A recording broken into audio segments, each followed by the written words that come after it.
আসসালামু আলাইকুম, বিসমিল্লাহির রহমানির রহিম। সবাইকে স্বাগতম আমার চ্যানেলে।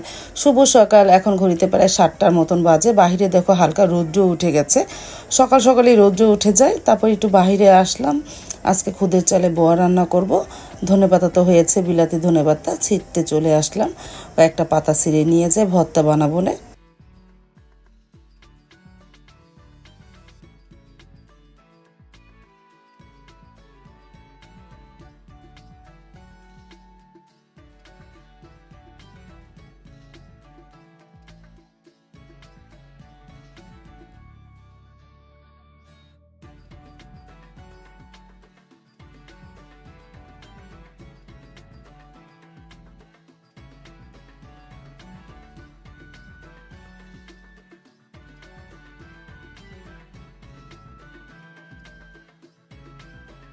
রান্নাঘরে চলে আসলাম, খুদের চালটা ধুয়ে নিতেছি। খুদের চালে বোয়া রান্না করবো, এক পট চালে বোয়া রান্না করব।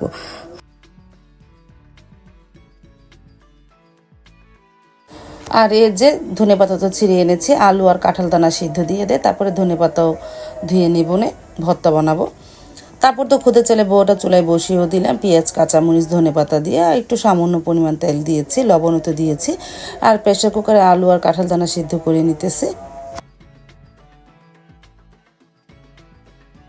শুকনো মরিচটাও টালা হয়ে গেল। প্রথমে শিলপাটা ধনেপাতা ভর্তাটা বানায়, আলু আর কাঁঠাল দানা সিদ্ধ হয়েছে, তারপরে এই দুই পাতাও ভর্তা বানিয়ে ফেলবো না। আর এদিকে ভাপে বসিয়ে দিয়েছি খুদের চালের বোয়াটা। তারপর তো সকালে নাস্তা খেতে বসে পড়লাম আমি, মা, সাইদুলের বাবা। আমিও খেতে বসে পড়বো। আর গতকালকের বললাম না পুঁই শাকের তরকারি এত মজা হয়েছিল, আজকে সকালেও তা দিয়ে মা খুদের বোয়া দিয়ে খাচ্ছে। সাইদুলের বাবাও খেয়ে নিল। আমি অবশ্য ভর্তা দিয়ে খাবো। এই যে ভর্তার বোয়া নিয়েছি আজকে।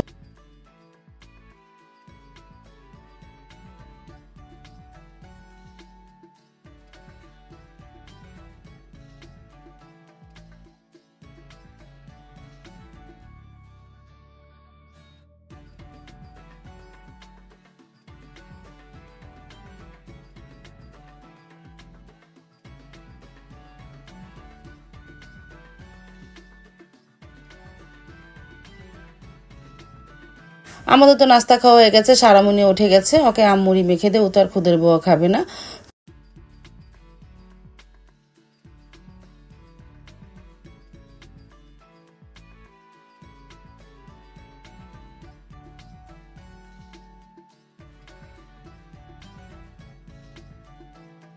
সারামুনি সকালে নাস্তা খেয়ে নিতেছে।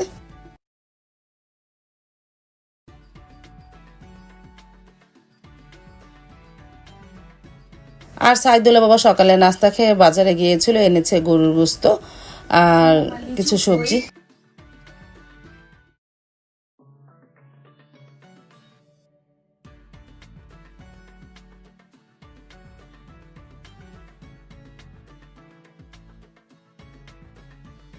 তারপর তো বেজে গেল প্রায় 11টার মতন। মা গোসল করে চলে এসেছে এই ঘরে, মানে গোসল করার পরে আমাদের ঘরে ডাক দিই।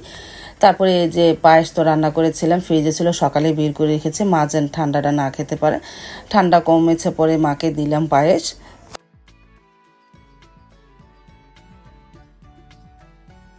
চলে আসলাম রান্নাঘরে, ডিম সিদ্ধ দিয়েছি। আজ অবশ্য ডিমের কোরমা বানাবো না, ডিমটাকে সেদ্ধ ডিমটাকে ভাজবো। আর এদিকে গরুর গোস্তটা মেখে ঝুঁকে বসিয়ে দেয়। আদা রসুন হলুদ গুঁড়া মরিচ গুঁড়া ধনিয়ার গুঁড়া নিয়েছি, লবণ নিয়েছি, এখন ভালোভাবে মেখে নিই। আর কড়াইতে সরিষা তেল দিয়েছি, তেলটা একটু গরম হোক।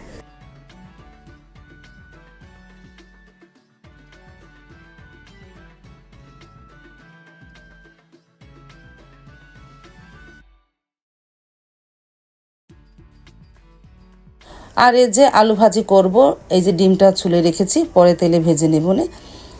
তারপরে তো তেলটা গরম হয়ে গেছে, এখন দারুচিনি এলাচ আর তেজপাতা তেলের মধ্যে ছেড়ে দে। আর এখানে গরুর গোস্তটা মেখে ঝুঁকে রেখেছি, ময় মশলা দিয়ে তেলের মধ্যে ছেড়ে দে। আস্তে আস্তে জালে ভুনা করব। আজকে গরুর গোস্ত আলু দিয়ে ঝোল ঝোল করে ভুনা করব।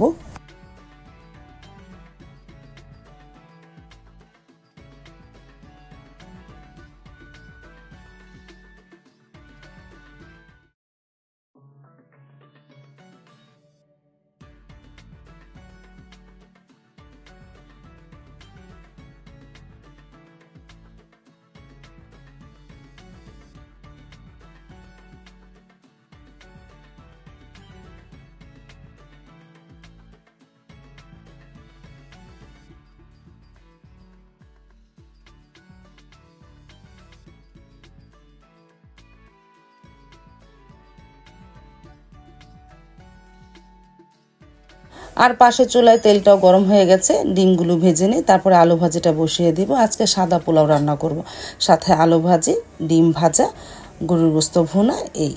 আর ভাতও রান্না করব। সাইদুলের বাবা অবশ্য পোলাও খেতে চায় না, তার জন্য গরুর গোস্ত দিয়ে ভাত খাবে, সেই জন্য এক পট চালে ভাতও রান্না করব।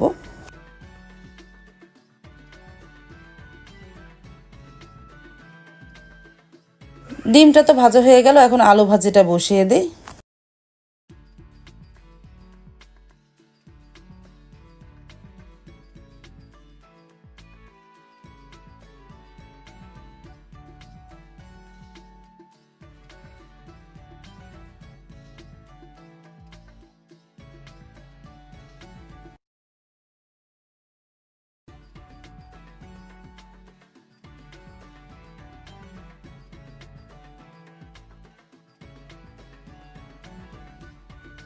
আর অনেকক্ষণ ধরেই তো গরুর গোস্তটা কষিয়ে নিলাম, এখন এর মধ্যে আলু দিয়ে আরও কিছুক্ষণ কষাই।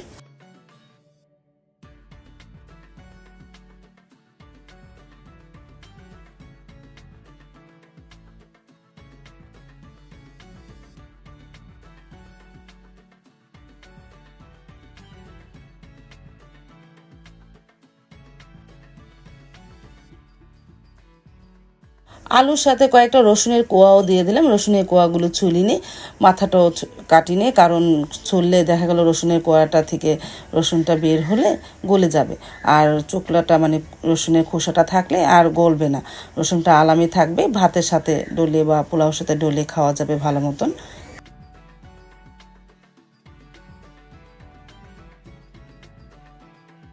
আর এদিকে গরম পানিটাও চুলায় বসিয়ে দিয়েছি পোলাওর জন্য, আর গরুর গোস্ত দিব না। তারপর তো অনেকক্ষণ কষিয়ে নিলাম আলু দিয়ে, এখন গরম পানি দিয়ে দিই।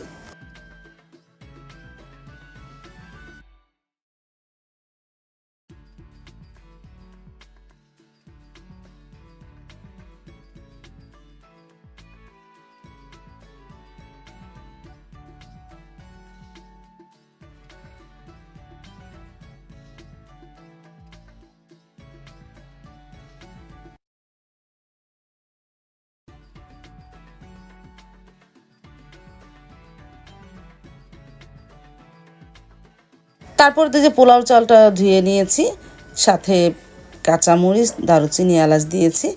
এখন আস্তে আস্তে পোলাওটা বসিয়ে দিই, পেঁয়াজটা ভাজা হোক, তারপর এর মধ্যে পোলাওটা বসিয়ে দেবো না।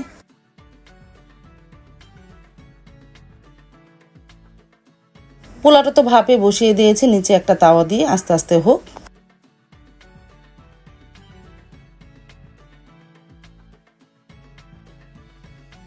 চলে আসলো সাইদুলের বাবা দোকান থেকে, নিয়ে এসেছে লেচু, এখন সবাই বসে লেচু খায়, মাকেও ডাক দিলাম।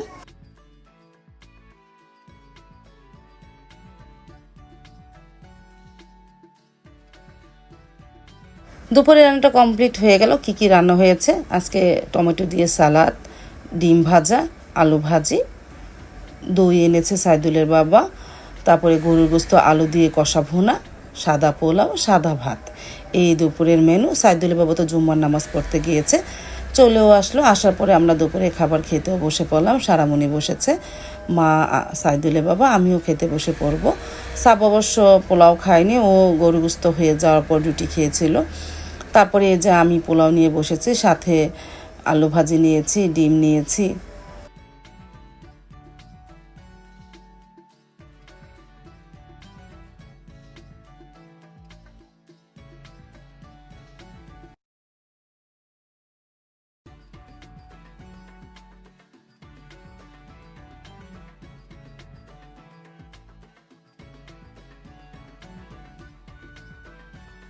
তারপরে নিলাম গরুর গোস্ত, আলু, আর সাথে নিয়েছি সেই রসুন। রসুন দেখো ওপরে চোকলাটা ফালাই না দেখে আলামে রয়েছে, এখন আমি রসুনটা বের করে চোকলাটা ফেলে দিই। আর রসুনটা তো অনেক নরম হয়েছে, পোলাওর সাথে ডলে খেলাম, খুবই ভালো লাগলো। আর গোস্তটা অনেক নরম হয়েছিল, মাশাআল্লাহ, তরকারিটা অনেক ভালো লেগেছে আজকে।